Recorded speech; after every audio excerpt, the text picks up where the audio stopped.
Hey everybody, it's Tate Morris with Hometown Realty, here to talk about making a first impression when selling your home. The reason I want to talk about this is if you saw my Instagram or Facebook story yesterday, you probably saw that I was looking at a renovated home. Let me tell you, it was renovated, and let me also tell you that my buyers will not be putting a contract on that house. Why?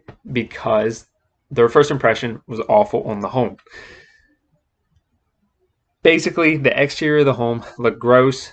There was trash in the front yard. There was overgrown grass in both the front and backyard. Weeds had overtaken it.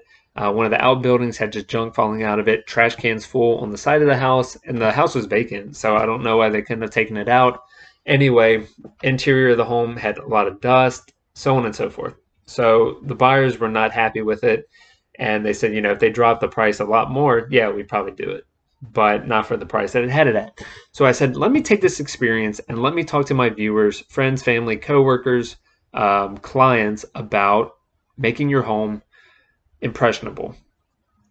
Why it's so important. So let me start off with why is it so important? You don't get a second impression in this market without taking a hit on your overall price. When people come to the home, they expect it to be ready to be moved into, or just it's movable. It's good to go. If it's not, people are already thinking like, okay, like I'm already paying X amount. I got to do all this other stuff. And they go, it's not worth it in the end. And that's what happened yesterday.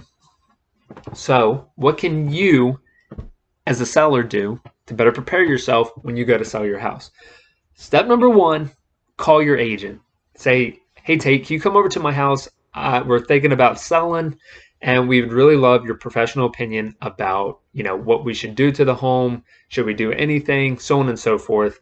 And I'll say, yes, I would be delighted to come over, set up a time, so on, and I'll come over, which goes to step number two, coming up with a plan of action. So I'm going to go, hey, don't worry about this. It's not an issue. Yeah, this is a minor issue, but let's get it fixed. Let's get it repaired.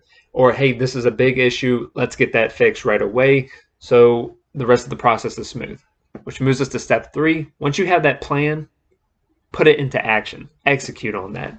Get it going, because you got a timeline that you want to get your home sold, whether you're upgrading to a new house, moving out of the area, so on and so forth.